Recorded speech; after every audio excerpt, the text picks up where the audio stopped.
Against the God के एक और नए नोवेल एक्सप्लेनेशन में आप सभी का स्वागत है। पिछले एपिसोड के लास्ट सीन में देखा था कि यून चे ने अपना गाल खुजाया और चुप रहा। अंदर ही अंदर वो सोच रहा था, भाई ये लोग कुछ ज्यादा ही गलतफहमी पाल बैठे हैं। उसने वो करोड़ों इसलिए उड़ा दिए क्योंकि वो आइस वाइंड एम्पायर के खजाने से लूटा हुआ माल था, अपनी मेहनत की कमाई नहीं। और उस वाइस हॉल मास्टर को इसलिए पीटा क्योंकि वो बीच में आ रहा था। उसे पता भी नहीं था कि वो कौन है, लेकिन ये गलतफहमी फिलहाल उसके काम आ रही थी। अब आगे जी रुयान ने हाथ जोड़ते हुए कहा, सर अगर आप सेक्ट मास्टर हुओ तक हमारी बात पहुंचा दे तो वो जरूर मदद करेंगे। और ये सिर्फ हमारे लिए नहीं है, दरकिया रियल्म के अनगिनत सेक्ट्स को ब्लैक सोल डिवाइन सेक्ट ने बर्बाद किया है, जैसे वाइंड एंड विला। उन्होंने सिर्फ अच्छे वेपन्स बनाने वालों को कब्जाने के लिए पूरे विला का कत्लेआम कर दिया। आपने खुद उनकी मिस का हाल देखा था। मैं आपसे भीख मांगती हूं, हमें बचा लीजिए। यून चे काफी देर तक चुप रहा। जी रुयान की कहानी में दम था और वो झूठ नहीं बोल रही थी। उसे बचाने के पीछे एक राइटियस मोटिव भी था, लेकिन कुछ तो गड़बड़ थी। यून चे ने अपनी नजरें नीचे की और ठंडी आवाज में कहा, मिस रुयन, क्या तुम्हें मैं बेवकूफ दिखता हूं?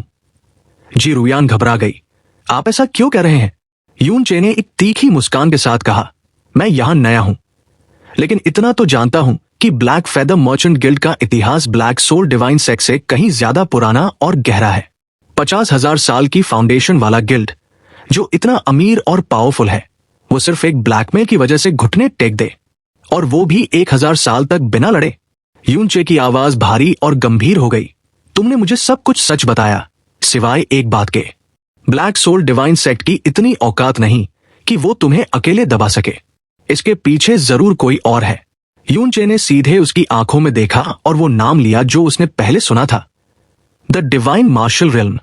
जी रुयान का चेहरा पूरी तरह से उतर गया था। उसने अपनी सुंदर गर्दन झुका ली और दबी हुई आवाज में कहा, तो आप सच में इसके बारे में जानते थे? लेकिन डिवाइन मार्शल रियल्म जैसी सुपीरियर एग्जिस्टेंस एक छोटे से लोअर स्टार रियल्म सेक्ट के लिए इतना सीरियस क्यों होगी? फ्लेम गॉड रियल्म एक top notch middle star realm है, तो डिवाइन मार्शल रियल्म सिर्फ ब्लैक सोल डिवाइन सेक्ट के लिए उनसे पंगा क्यों लेगा? यून चे ने ठंडी हंसी के साथ जवाब दिया, है अगर एक हाई स्टार रियल्म को एक छोटे सेक्ट के लिए मिडिल स्टार रियल्म से भिड़ने में दिक्कत है, तो फिर एक middle star realm, flame God realm, एक हाई स्टार रियल्म से पंगा क्यों लेगा, वो भी एक छोटे से सेक्ट के लिए? इसके अलावा फ्लेम गॉड रियल्म की इन लोगों से कोई पर्सनल दुश्मनी भी नहीं है। तुम्हें नहीं लगता कि तुम्हारी ये मांग कितनी रिडिकुलस है? यून चे का हमला यही नहीं रुका। उसने आगे कहा, और अगर डिवाइन मार्शल रियल्म सच में ब्लैक सोल डिवाइन सेक्ट को नीची नजर से देखता, जैसा तुम कह रही हो, तो फिर ब्लैक फेदर मर्चेंट गिल्ड पिछले 1000 साल में उनके चंगुल से छूटने की कोशिश क्यों नहीं कर पाया? इतनी पावर जमा क्यों नहीं कर पाया? जी रुयान ने अपने होंठ जोर से काट लिए। उसके पास जवाब देने के लिए कोई शब्द नहीं थे। यून चे ने बिना किसी दया के कहा, अपनी सेफ्टी के लिए तुम ये सपना देख रही हो कि फ्लेम गॉड रियल्म तुम्हारे लिए एक हाई स्टार रियल्म से टकरा जाए? तुम ऐसा सोच भी कैसे सकती हो? दुनिया तुम्हारी मर्जी से नहीं चलती। सच कहूं तो तुम बहुत पिटिएबल और लाफेबल हो। यून चे को जी रुयान की बातों पर शक नहीं था, लेकिन पिछले 2 दिनों के एक्सपीरियंस के बाद उसे ब्लैक फेदर मर्चेंट गिल्ड से भी थोड़ी चिढ़ हो रही थी। जी रुयान की हालत खराब हो गई थी। उसने लगभग गिड़गिड़ाते हुए कहा, क्योंकि रुयन के पास अब कोई रास्ता नहीं बचा है। 1000 साल पहले डिवाइन मार्शल रियल्म का ग्रेट रियल्म किंग वो सांजुन यहां दरकिया रियल्म आया था। उसे ले कियान्यू नाम की एक औरत पसंद आ गई और वो उसे अपनी कॉन्क्यूबाइन बनाकर अपने साथ ले गया। और ये ले कियान्यू कोई और नहीं बल्कि ब्लैक सोल डिवाइन सेक्ट के सेक्ट मास्टर ले कियानफेंग की सगी बहन है। जी रुयान ने राज खोलते हुए बताया, ग्रेट रियल्म किंग की बेशुमार कंक्यूबाइंस है, इसलिए एक लोअर रियल्म की औरत होने के नाते ले कियान्यू की वहां कोई खास हैसियत नहीं थी। लेकिन करीब 30 साल पहले उसने वू सांजुन के बेटे को जन्म दिया, जिसका नाम रखा गया वू गुई के। ये नाम सुनते ही यून चे का दिमाग भन्ना गया। वू गुई के, जिसका मतलब होता है टॉर्टस शेल। भाई ये कैसा नाम है? क्या वो उस बच्चे का सौतेला बाप था जो उसने ऐसा वाहियात नाम दिया? जी रुयान ने आगे समझाया, क्योंकि वो एक कंक्यूबाइन का बेटा था। शुरुआत में उसकी वैल्यू कम थी, लेकिन बड़े होते होते वू गुइके ने ऐसा टैलेंट दिखाया कि उसे अपने पिता वू सांजुन का अटेंशन और प्यार मिलने लगा। उसकी रेपुटेशन पूरे डिवाइन मार्शल रियल्म में बढ़ गई। बेटे की वजह से उसकी मां ली कियान्यू का रुतबा भी बढ़ गया और इसका सीधा फायदा उसके मायके यानी ब्लैक सोल डिवाइन सेक्ट को मिला। बस इसी कनेक्शन की वजह से वो लोग इतने बेलगाम हो गए हैं। जी रुयान की आवाज में दर्द और डेस्परेशन था। सर, अगर आप ब्लैक फेदर मर्चेंट गिल्ड को उनके कंट्रोल से बाहर निकाल दें तो हम आपकी कोई भी शर्त मानने को तैयार हैं, चाहे कीमत कुछ भी हो। एक बार हम आजाद हो जाएं तो हम 100 या 1000 साल तक आपके लिए काम करेंगे। 50,000 साल पुराने गिल्ड की यंग मिस्ट्रेस की ये हालत देखकर किसी को भी तरस आ जाता। यून चे ने अपनी आंखें सिकोड़ी और पूछा, क्या तुम सच में कोई भी शर्त मानोगी? यून चे की नजरें इतनी तीखी थीं कि जी रुयान का पूरा शरीर ढीला पड़ गया और चेहरा पीला हो गया। उसने कांपती आवाज में कहा, जब तक ब्लैक फेदर मर्चेंट गिल्ड बच जाता है, अगर रुयन को स्लेव या कॉन्क्यूबाइन भी बनना पड़े तो मैं तैयार हूं। लेकिन यून चे ने अफसोस के साथ सिर हिलाया। सुनने में तो अच्छा लगता है, लेकिन मुझे तुम पर सिर्फ तरस आ रहा है। तुमने बहुत बड़ी गलतफहमी पाल ली है। मैं फ्लेम गॉड रियल्म से नहीं हूं और ना ही किसी हायर स्टार रियल्म से। सेक्ट मास्टर हुओ से मैं सिर्फ कुछ बार मिला हूं। वो पत्थर उन्होंने मुझे एक पुराना फेवर लौटाने के लिए दिया था। अब हमारे बीच कोई रिश्ता नहीं है और अगर तुम्हें मेरी असलियत पता चले तो तुम बहुत निराश होगी। मैं किसी मिडिल या लोअर स्टार रियल्म से भी नहीं हूं। मैं गॉड रियल्म के नीचे मौजूद एक छोटे से बॉटम लेवल प्लैनेट से आया हूं। मेरे पीछे कोई पावर नहीं है, यहां तक कि मेरा कोई साथी भी नहीं है। जी रुयान सन्न रह गई। यून चे ने आगे कहा, मैंने वो स्पिरिट स्टोन्स बिना सोचे समझे इसलिए खर्च किए क्योंकि वो मैंने कहीं से चोरी किए थे, तो उड़ाने में क्या जाता है।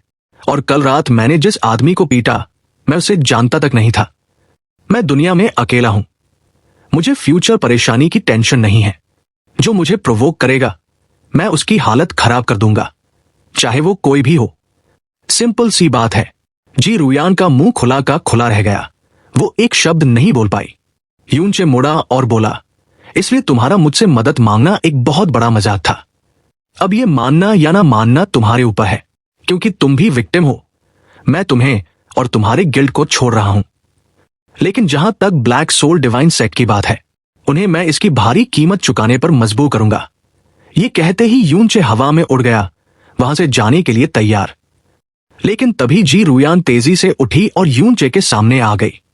रुकिए सर, कहीं आप ब्लैक सोल डिवाइन सेक्ट जाने की तो नहीं सोच रहे? यून चे की आवाज ठंडी थी। उसने कहा, बिल्कुल सही। मैं दरक्या रियल्म छोड़कर भागने के लिए यहां नहीं आया था। मैं उनसे निपटने के लिए ही रुका हूं। जी रुयान ने घबरा कर कहा, ऐसा मत कीजिए। आप अकेले हैं। ब्लैक सोल डिवाइन सेक्ट पूरे रियल्म पर राज करता है। उनके पास कुल मिलाकर 80 लाख डिसाइपल्स हैं और ब्रांचेस को मिला दे तो ये गिनती करोड़ों में है। जी रुयान ने उसे वार्निंग दी। सेक्ट मास्टर ली कियान फेंग एक डिवाइन किंग है और उनके 64 हॉल मास्टर्स भी डिवाइन ट्रिब्यूलेशन रियल्म के लेट स्टेज पर है। आप इमोशनल होकर अपनी जान मत गंवाइए। ये सीधे मौत के मुंह में जाने जैसा है। यून चे ने दांत पीसते हुए कहा, हम्फ, मुझ जैसा मामूली इंसान शायद उस बड़े सेक्ट को हिला ना पाए, लेकिन अपनी जान की बाजी लगाकर भी मैं ब्लैक सोल डिवाइन सेक्ट को खून से रम दूंगा। ये उस कर्ज के लिए है जो उन्होंने चढ़ाया है और उस कर्ज के लिए जो मुझ पर है। खून का बदला खून से ही लिया जाएगा। जी रुयान उसे खालीपन से देख रही थी। एक डिवाइन सोल रियल्म का कल्टिवेटर जिसके पास ना कोई बैकिंग है ना कोई साथी, वो एक स्टार रियल्म पर राज करने वाले सेक्ट को सजा देने की बात कर रहा था। ये सुनने में पागलपन लगता, लेकिन यून चे की बॉडी से निकलती ऑरा ने जी रुयान का दम घोंट दिया। उसे फील हुआ कि ये लड़का सिर्फ हवा में बातें नहीं कर रहा। उसने पहली बार किसी जवान आदमी से इतना डर महसूस किया। जी रुयान ने सिंसियर होकर कहा, सर लिंग यून, मेरे पास आपको दरक्या रियल्म से सुरक्षित बाहर भेजने का रास्ता है। लेकिन यून चे ने बीच में ही मना कर दिया, जरूरत नहीं है। जब उसने देखा कि यून चे नहीं मानने वाला, तो जी रुयान उसके रास्ते में खड़ी हो गई। सर, अगर आपने ठान ही लिया है तो मैं आपकी मदद करूंगी। जी रुयान ने आ भरी उसने कहा, आप दरक्या रियल्म में नए हैं, आपको शायद सेक्ट की लोकेशन भी नहीं पता होगी। ऐसे जाना सीधे मौत को दावत देना है। मैं आपको ब्लैक सोल डिवाइन सेक्ट की सारी इंफॉर्मेशन और नक्शा आपके साउंड ट्रांसमिशन जेड में भेज दूंगी। उम्मीद है उसे देखकर आप अपना इरादा बदल लें। तभी यून चे ने अचानक पूछा, पहले एक सवाल का जवाब दो। कल रात वो ब्लैक सोल डिवाइन सेक्ट का आदमी उस वुड स्पिरिट के पीछे इतना पागल क्यों था? जी रुयान की आंखों में डर था। उसने कहा, यह सब डिवाइन मार्शल रियल्म की वजह से है। उसने बताया, मुझे भी हाल ही में पता चला। जब ब्लैक सोल डिवाइन सेक्ट को पता चला कि उन्होंने जो वुड स्पिरिट पकड़ी है वो एक्सटिंक्ट हो चुकी लेजेंडरी रॉयल वुड स्पिरिट है, तो उन्होंने तुरंत ली कियानफेंग को बताया। पहले वो खुश हुआ, लेकिन फिर डर गया। उसने उसे खुद यूज करने की हिम्मत नहीं की। वो उसे मेरे गिल्ड के जरिए बेचना चाहता था। लेकिन सीन ये हुआ कि लेई कियानफेंग की पत्नी ने दूर डिवाइन मार्शल रियल में बैठी लेई कियान्यू सेक्ट मास्टर की बहन से बात करते वक्त गलती से इस बात का जिक्र कर दिया। उसे रॉयल वुड स्पिरिट की वैल्यू नहीं पता थी। जैसे ही डिवाइन मार्शल रियल्म को पता चला कि ब्लैक सोल डिवाइन सेक्ट के पास रॉयल वुड स्पिरिट है, वहां खलबली मच गई। लेकिन अफसोस, जब तक उन्हें खबर मिली वो वुड स्पिरिट गायब हो चुकी थी। यानी सर यू, आप उसे ले जा चुके थे। अब ब्लैक सोल डिवाइन सेक्ट के लिए उस वुड स्पिरिट को वापस पाना सबसे जरूरी काम बन गया है। अगर वो फेल हुए तो डिवाइन मार्शल रियल्म का गुस्सा उन पर फूटेगा। शायद वो खुद यहां आ जाए। यूनचे ने धीरे से अपनी मुट्ठियां भींच ली और कहा, उन्हें वो कभी नहीं मिलेगी और मुझे डिवाइन मार्शल रियल्म की कोई परवाह नहीं है। चाहे खुद हेवनली किंग उन्हें बचाने आ जाए, मैं फिर भी पूरे ब्लैक सोल डिवाइन सेक्ट को खून से रंग दूंगा। यूनचे ने अचानक जी रुयान से पूछा, तुमने अभी कहा था कि तुम्हारे पास मुझे दरक्या रियल्म से बाहर भेजने का रास्ता है, तो क्या तुम मुझे हेवनली मिस्ट्री रियल्म भेज सकती हो? ये सुनते ही जी रुयान हैरान रह गई। Heavenly mystery realm? सर, क्या आप वहां कोई इंफॉर्मेशन लेने जाना चाहते हैं? अगर ऐसा है तो ब्लैक फेदर मर्चेंट गिल्ड आपकी मदद कर सकता है। हमारी इंफॉर्मेशन गैदरिंग एबिलिटी बहुत स्ट्रांग है। आपको इतनी दूर जाने की जरूरत नहीं पड़ेगी।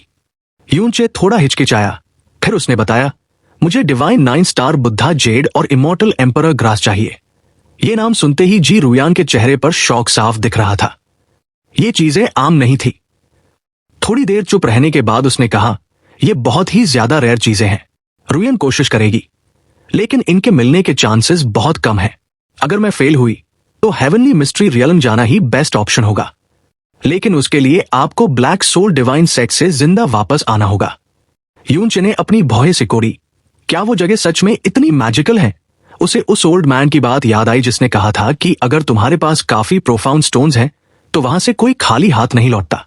जी रुयान ने कंफर्म किया, बिल्कुल। वो इकलौता ऐसा स्टार रियल्म है जिसकी इज्जत सारे किंग रियल्म्स करते हैं। उनकी हिस्ट्री में की गई हर भविष्यवाणी सच हुई है। जब तक आपकी मांग मॉरल्स के खिलाफ नहीं है, वो एकदम सटीक जवाब देते हैं। और यहीं पर जी रुयान ने एक बहुत बड़ा राज खोला। उसने बताया, सर, आपको प्रोफाउंड गॉड कन्वेंशन के बारे में तो पता ही होगा, जिसने पूरे गॉड रियल्म को हिला कर रख दिया है। वो इवेंट भी हेवनली मिस्ट्री रियल्म की वजह से ही हो रहा है। यूनचे चौंक गया। क्या? किसी भविष्यवाणी की वजह से? जी रुयान ने सर हिलाया।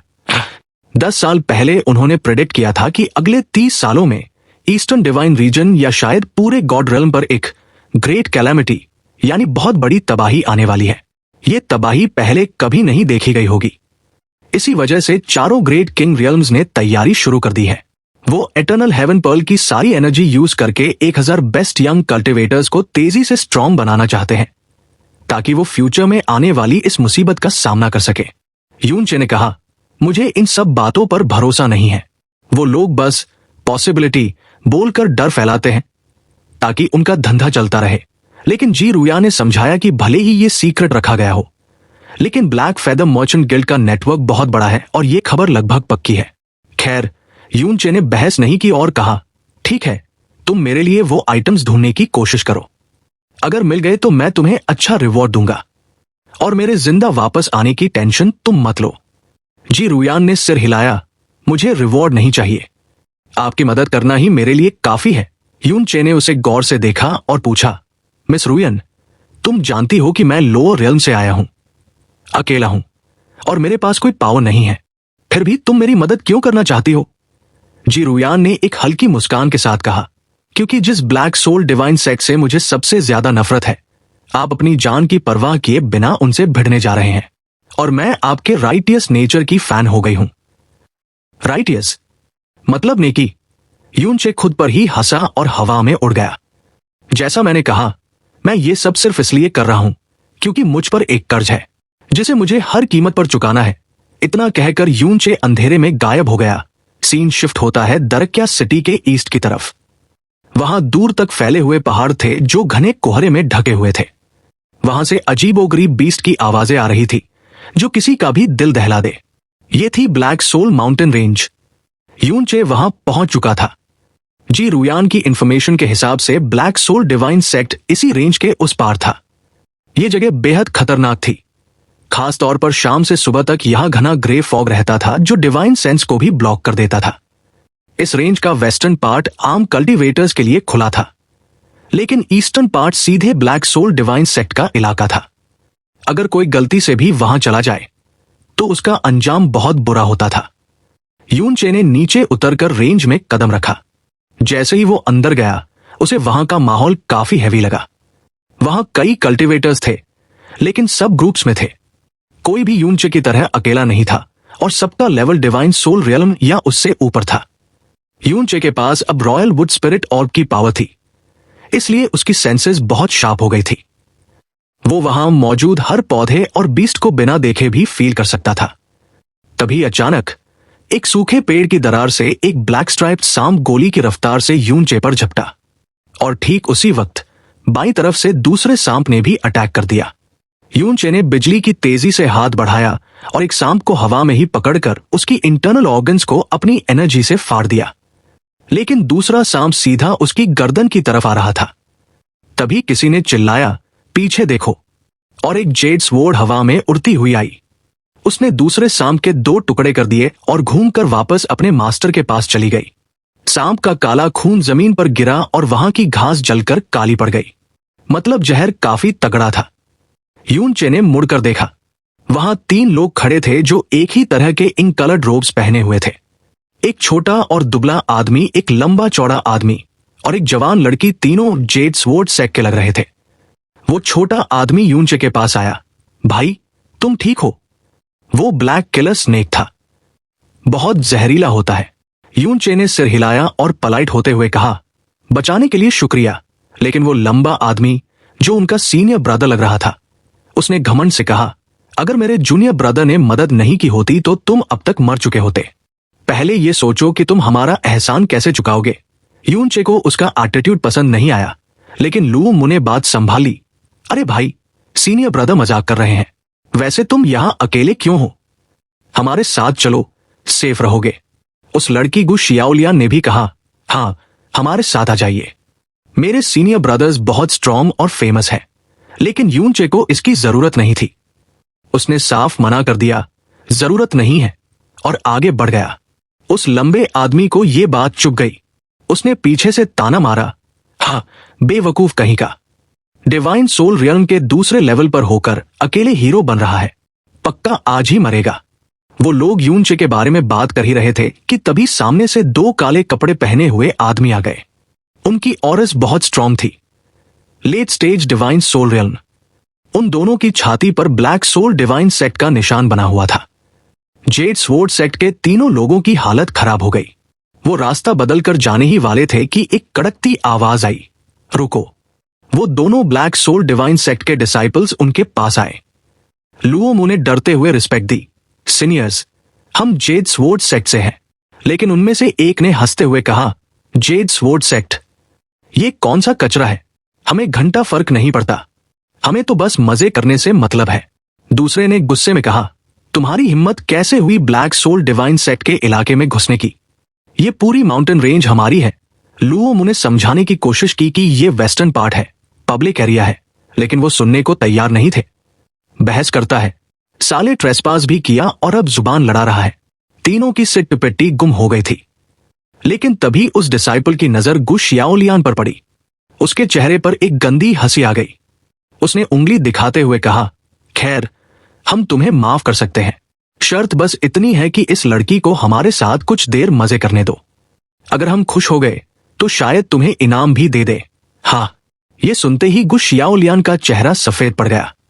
वो कांपते हुए अपने सीनियर ब्रदर्स के पीछे छुप गई। मुझे नहीं करना। लुओ मु ने मुट्ठी भींची और अपने सीनियर ब्रदर को बड़बड़ाया, ब्रदर, ये बहुत ज्यादा हो रहा है, हमें लड़ना चाहिए। लेकिन वो लंबा चौड़ा सीनियर ब्रदर, जो अभी यूनचे को ज्ञान दे रहा था, वो डर के मारे कांप रहा था। उसने तुरंत कहा, पागल है क्या? वो ब्लैक सोल डिवाइन सेक्ट के लोग हैं। अगर उनसे पंगा लिया तो हम सब मारे जाएंगे। गु शियाओलियान ने रोते हुए कहा, सीनियर ब्रदर, मुझे बचाइए। लेकिन उस डरपोक सीनियर ब्रदर ने नजरें चुराते हुए कहा, जूनियर सिस्टर जियाओलियन, हमारे पास कोई रास्ता नहीं है। तुम्हें हम सबकी जान बचाने के लिए ये कुर्बानी देनी ही होगी। गु शियाओलियान का दिमाग सुन्न पड़ गया। उसे यकीन नहीं हो रहा था कि जिस सीनियर ब्रदर पर वो भरोसा करती थी, वो उसे ऐसे धोखा देगा। उधर सामने खड़े ब्लैक सोल डिवाइन सेक्ट के दोनों डिसाइपल जोर से हंसे। चलो तुम लोग कम से कम समझदार तो निकले। अब जल्दी से यहां से दफा हो जाओ, या तुम्हें भी मजे लेने हैं। दफा हो जाओ। सुनते ही ग्रेट सीनियर ब्रदर को लगा जैसे हेवन से कोई वरदान मिल गया हो। उसे जरा भी शर्म नहीं आई। उसने अपने साथ खड़े छोटे आदमी को पकड़ा और गु शियाओलियान को वहीं छोड़कर पीछे की तरफ भागने लगा। गु शियाओलियान जमीन पर गिर पड़ी। उसकी आंखों में सिर्फ निराशा थी। वो पूरी तरह टूट चुकी थी। ब्लैक सोल डिवाइन सेक्ट के दोनों आदमी पागलों की तरह हंस रहे थे। साले डरपोक कहीं के। हमें लगा था थोड़ा एंटरटेन करेंगे, लेकिन तभी बिल्कुल अचानक उनके कानों के पास एक ऐसी आवाज गूंजी जिसमें रत्ती भर भी इमोशन नहीं था। एकदम आइस कोल्ड। तुम दोनों ब्लैक सोल डिवाइन सेक्ट से हो। बिना किसी वार्निंग के ये आवाज ऐसे आई जैसे हवा से पैदा हुई हो। दोनों ब्लैक रोब्ड मेंबर्स झटके से मुड़े और देखा कि यूनचे उनसे सिर्फ 2 फीट दूर खड़ा है। उसके चेहरे पर कोई एक्सप्रेशन नहीं था। भाग रहे ग्रेट सीनियर ब्रदर ने पलटकर देखा और चिल्लाया, लो, एक और बेवकूफ अपनी जान देने आ गया। यूनचे की प्रोफाउंड स्ट्रेंथ सेंस करने के बाद दूसरे सोल सेक्ट मेंबर का डर गायब हो गया और वो हंसने लगा। सही कहा, तेरे ग्रैंड डैडी हैं हम सोल सेक्ट से। क्या तू ग्रैंड डैडी की गोद में खेलना चाहता है? बूम! एक बहुत ही दबी हुई आवाज आई, लेकिन यह धमाका सीधा उनकी सोल के अंदर हुआ था। यूनचे एक गोस्टली शैडो की तरह मूव हुआ। उसकी स्पीड इतनी तेज थी कि वो दिखाई भी नहीं दिया। उसने दोनों के सीने पर अपनी हथेलियां रखी, एक पल के लिए अपनी प्रोफाउंड एनर्जी रिलीज की और तुरंत वापस खींच ली। फिर वो मुड़ा और कुछ ही सेकंड्स में वहां से गायब हो गया। उन दोनों सोल सेक्ट मेंबर्स की आंखें बाहर निकल आई। जैसे ही यूनचे गायब हुआ, वो दोनों लकड़ी के सूखे टुकड़ों की तरह जमीन पर गिर पड़े। कोई आवाज नहीं, कोई तड़प नहीं। बस उनके मुंह और नाक से खून बहने लगा, क्योंकि अंदर से उनके सारे इंटरनल ऑर्गन्स पूरी तरह राख हो चुके थे। गु शियाओलियान की आंखें फटी की फटी रह गई थी। वो बुत बनकर देखती रही। दूर भाग रहे वो 2 जेड स्वॉर्ड सेक्ट के धोखेबाज भी रुक गए। वो पत्थर की मूर्तियों की तरह जम गए थे और उनके चेहरे का रंग उड़ चुका था, जैसे किसी ने उनकी आत्मा ही खींच ली हो। यूनचे ईस्ट डायरेक्शन की तरफ उड़ता रहा। कुछ दूर जाने के बाद वो हवा में ऊपर उठा और माउंटेन रेंज के बीच की तरफ बढ़ने लगा। अभी जो हुआ उससे साफ था कि सोल सेक्ट असल में कैसा है। गॉड रेल्म हो या लोअर रेल्म, असली ताकत वो होती है जो लोगों के दिलों पर राज करे, जैसे डिवाइन आइस फीनिक्स सेक्ट। लेकिन सोल सेक्ट सिर्फ डर, बुलिंग और ब्लैकमेल पर चलता था। वो लोग बड़े सेक्ट्स के सीक्रेट्स दबाकर रखते थे, इसलिए कोई उनके खिलाफ बोलने की हिम्मत नहीं करता था। यूनचे अपनी स्पीड बढ़ा ही रहा था कि तभी उसकी नजर नीचे एक रंग बिरंगी चमक पर पड़ी। वो थोड़ा हिचकिचाया, फिर अपनी स्पीड कम करके नीचे देखने लगा। वहां एक छोटी लड़की थी जो मुश्किल से 12 या 13 साल की लग रही थी। भाई, सीन ये था कि वो लड़की इतनी सुंदर थी कि इंसान अपनी आंखों पर भरोसा ना कर पाए। उसने एक कलरफुल स्कर्ट पहनी थी जो इस अंधेरे और ग्रे माहौल में अलग ही चमक रही थी। हवा में उसकी ड्रेस उड़ रही थी। उसने पैरों में कांच जैसे जूते पहने थे जो पता नहीं किस मटेरियल के बने थे। उसकी प्रोफाउंड ऑरा सिर्फ एम्परर प्रोफाउंड रियल्म की थी। इतनी कम उम्र में ये अचीवमेंट बड़ी थी, लेकिन इस खतरनाक जगह के हिसाब से ये ताकत कुछ भी नहीं थी। और सबसे बड़ी बात, वो बिल्कुल अकेली थी। यूनचे हैरान था। ये लड़की इस खतरनाक दुनिया में ऐसे मजे से घूम रही थी जैसे अपने घर के गार्डन में टहल रही हो। उसके चेहरे पर एक प्यारी सी स्माइल थी, लेकिन उस स्माइल में कुछ रहस्यमय भी था। यूनचे उसे काफी देर तक देखता रहा। इतनी छोटी उम्र में ऐसी वाइब, उसे सीधा जैस्मिन की याद आ गई। उसे लगा नहीं था कि जैस्मिन जैसी फील देने वाला कोई और भी होगा। तभी यूनचे को उस लड़की के पास से एक बहुत भारी प्रोफाउंड ऑरा महसूस हुई। कोई डिवाइन ट्रिब्यूलेशन रियल्म के अर्ली स्टेज पर था। यूनचे रुक गया। वहां एक मिडिल एज्ड आदमी आ धमका था। उसका चेहरा ठंडा था और ऑरा भारी। ऐसी लॉलेस जगह पर एक खूबसूरत अकेली लड़की और एक ताकतवर आदमी, आगे क्या हो सकता है ये सोचना मुश्किल नहीं था। यून चे ने सोचा कि सोल सेक्ट के पंगे में पड़ने से पहले उसे दूसरों के मामले में टांग नहीं अड़ानी चाहिए। उसने अपना मुंह मोड़ा और ईस्ट डायरेक्शन की ओर उड़ने लगा।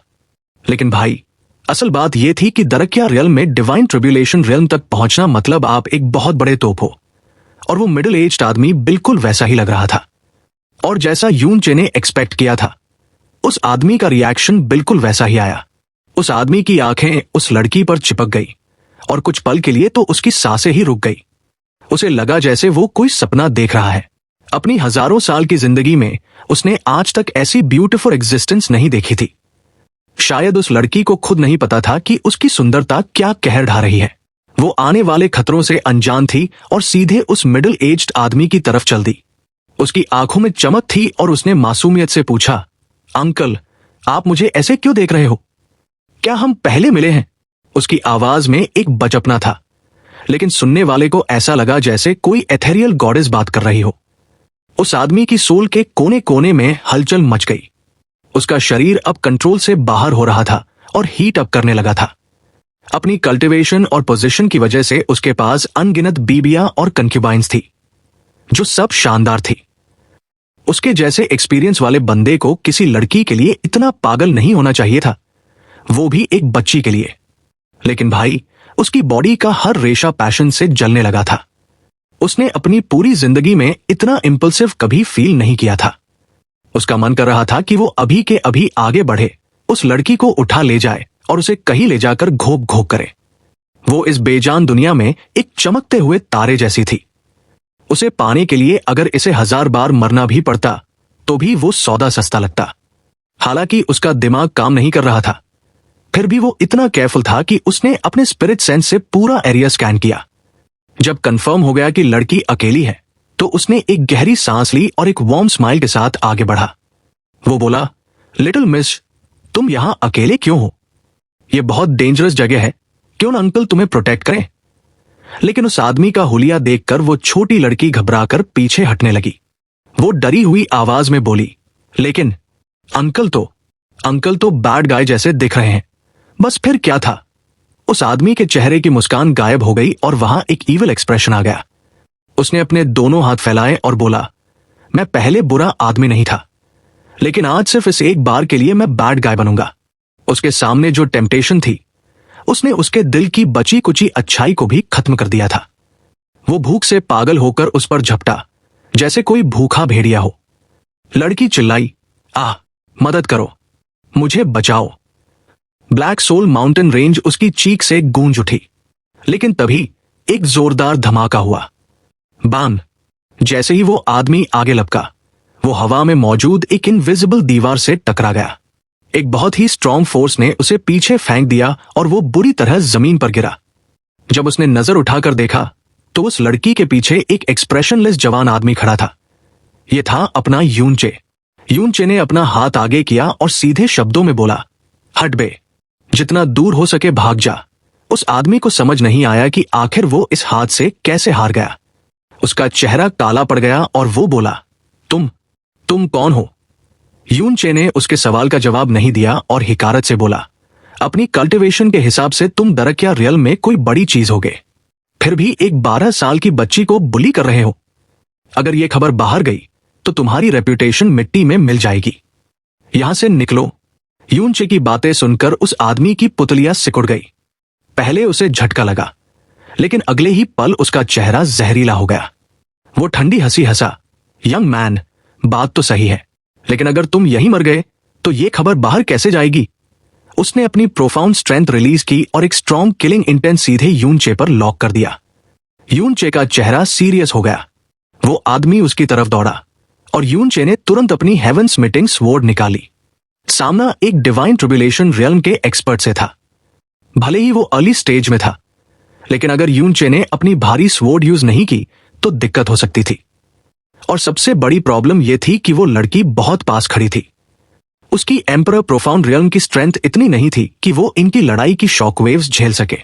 यून चे को यह बैटल जल्दी से जल्दी खत्म करनी थी। सब्सक्राइब, वीडियो को लाइक और हाइप कर दो। साथ ही ऐसे ही रेगुलर वीडियोस के लिए आप मेंबरशिप ले सकते हैं। फर्क नहीं पड़ता आप कौन सी मेंबरशिप ले रहे हैं, कम लेवल वाली भी अगर आप मेंबरशिप लेते हैं तो इससे मेरी बहुत हेल्प हो जाएगी। इससे मुझे मोटिवेशन मिलेगा। साथ ही फ्यूचर में ऐसे ही और कमाल के वीडियोस आते रहेंगे। हमें सपोर्ट करने के लिए आप सभी को दिल से शुक्रिया।